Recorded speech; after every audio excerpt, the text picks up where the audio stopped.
For this section, we're going to be talking about expanding and condensing logs. So to start off with, we introduce a fact that gives us some formulas about expanding and condensing logs.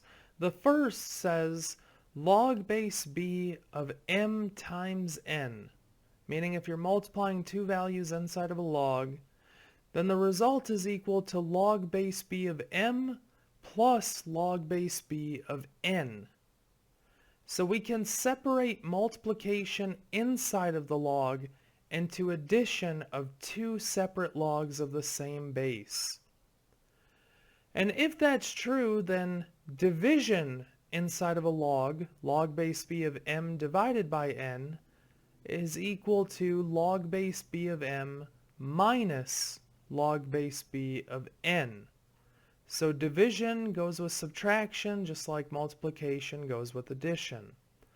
And finally, log base b of m to the p power is equal to p times log base b of m. One very important note here is that p has to be inside of the log. So if this were written as log base b of m all to the p power, then you cannot apply rule 3. It's only when the p is attached to the m alone. Okay, so with all of this said, going from left to right in all three of these equations is what we call expanding logs. Notice the problem is getting longer as we go from left to right. From there, going from right to left, so going from log base b of m plus log base b of n equals log base b of m times n, is what we call condensing. Notice the problem is getting shorter. We're condensing it. We will need to know how to go in both directions here. So with that, let's try some examples. First, we want to expand log base 2 of 3x. Notice this is rule 1. We are multiplying inside of our log base 2, so we're going to break this up into log base 2 of 3 plus log base 2 of x. And that's all we have to do for this problem. This is fully expanded at this point. Okay, so from here, I want you to take a moment, try this next problem. Expand log of 5x to the third power.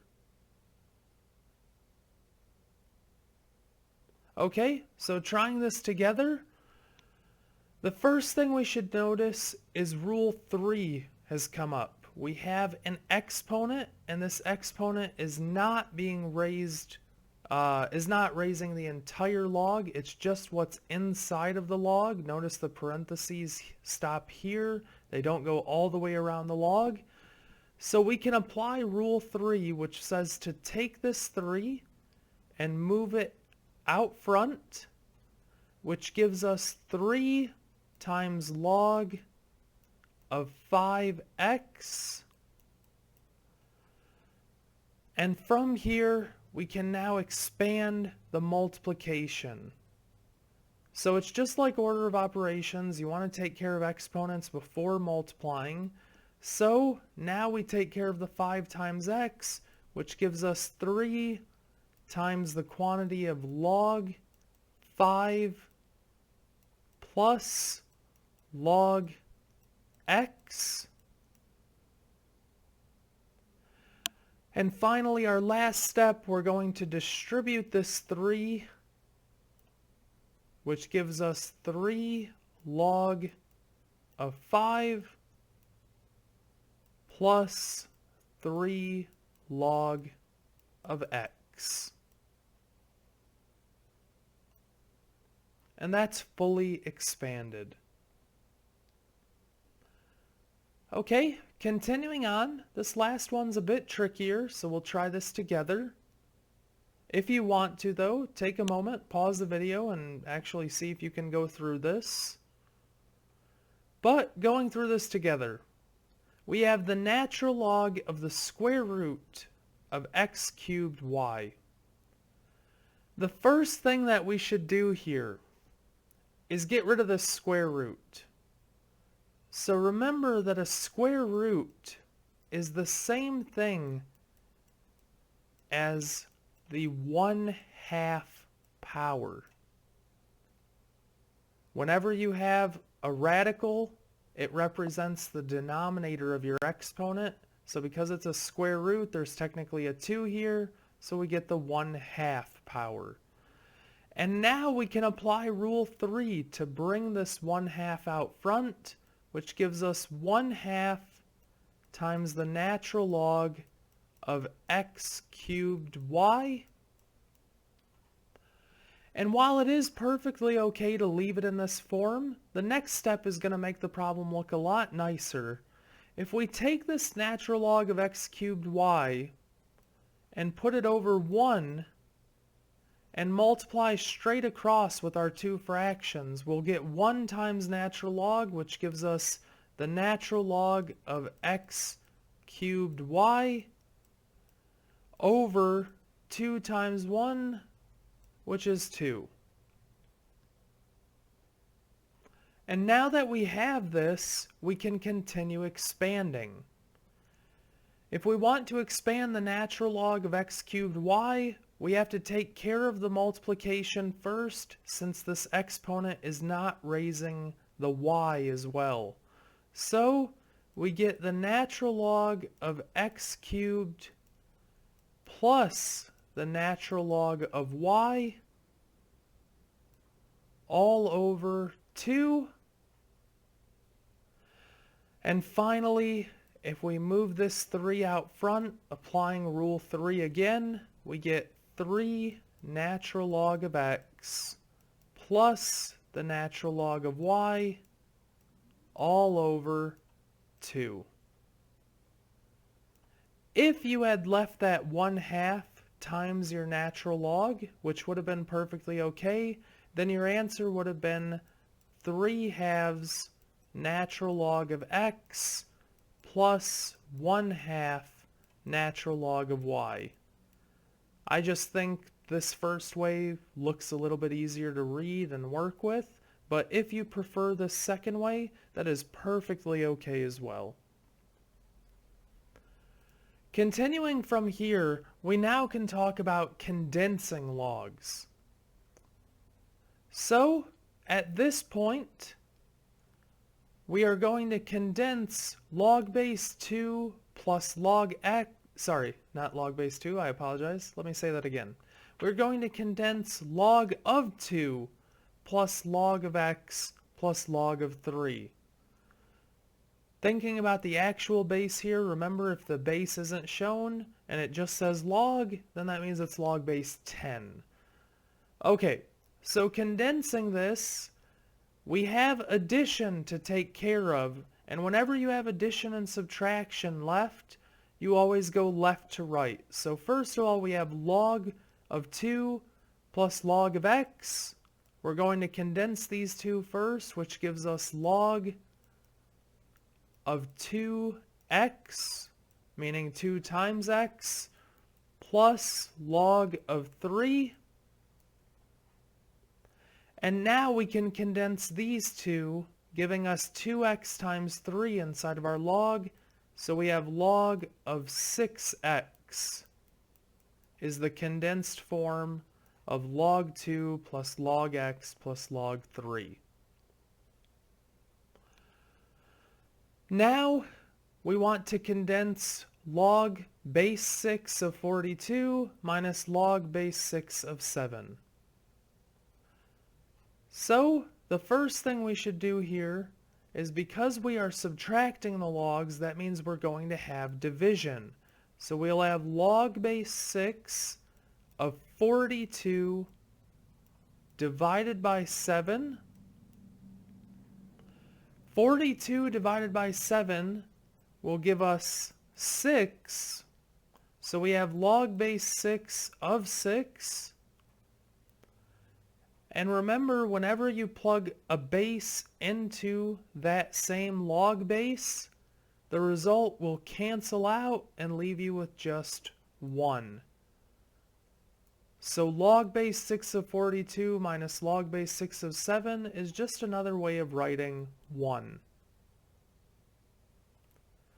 Okay, so take a moment from here, try to condense 4 natural log x minus 2 natural log 6 minus 3 natural log y. Pause the video, see if you can't get through this. Okay, so trying this together, the first thing we should do is get the exponents back into place if there are any. And in this case, this 4 multiplied out front can go as the x's exponent. This 2 can also go as the 6's exponent. And this 3 can go as the y's exponent, which gives us the natural log of x to the 4th power minus the natural log of 6 to the 2nd power minus the natural log of y to the 3rd power. And we can simplify this 6 squared right here. So we have the natural log of x to the 4th minus the natural log of 36 minus the natural log of y cubed. So from here, remember, if you have only addition and subtraction left, you go left to right. So first of all, we have the natural log of x to the 4th minus the natural log of 36. Condensing that, it will become division. So we have the natural log of x to the 4th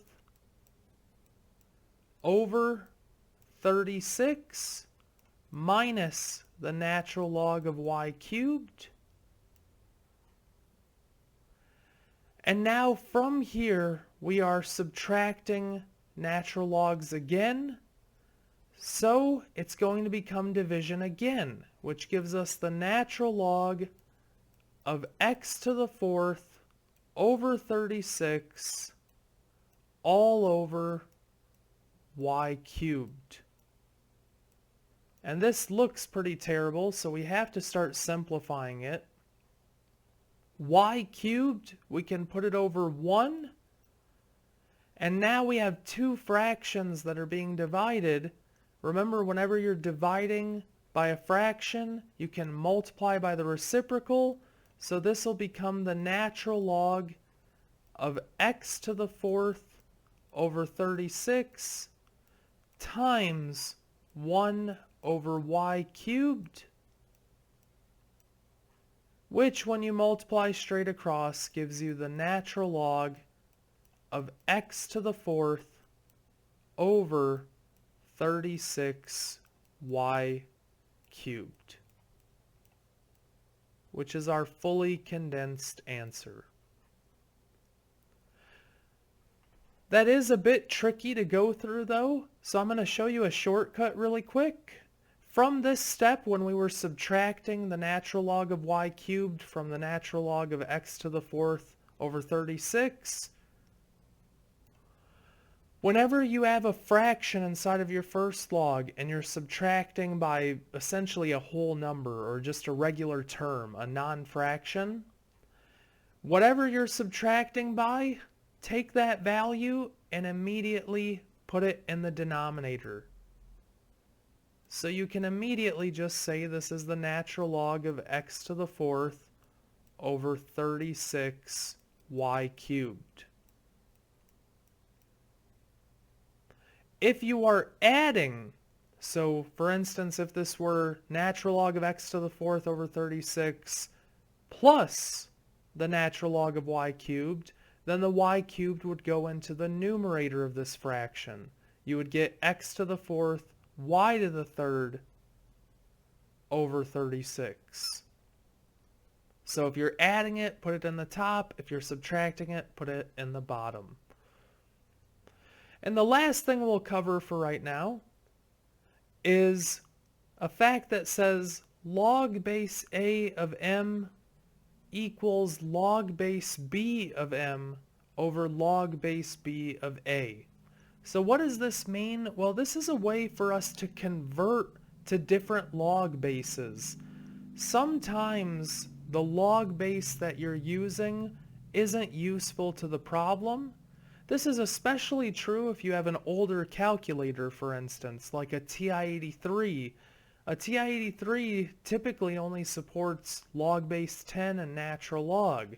So if you're given a problem with log base 7, you won't be able to solve it without converting it to natural log or log base 10 first. So we're going to go ahead and show how to do this conversion. Let's go ahead and convert log base 2 of 5 to base e. So converting to base e means we're converting to natural logs. So log base 2 of 5, to convert it to the natural log of something over the natural log of something, we're going to take what was plugged into the log originally and put that into the numerator, and then we'll take the original base and put that into the denominator. This is what our formula says. What was originally in the log goes in the numerator. The original base goes in the denominator. So log base 2 of 5 is the same thing as the natural log of 5 over the natural log of 2. And that'll work with any of these problems. For instance, just really quickly, if we have log base 7 of 13, for instance, go ahead and convert this to a base of 10. Pause the video and just do that conversion really quick. Base 10. Okay, so really quickly, again, what was originally inside of the log will go into the numerator. We're doing base 10, so we're going to have just log in the top and bottom. So we have log of 13 over log of the original base, which is 7. And now this is a problem that you could plug into a TI-83, for instance.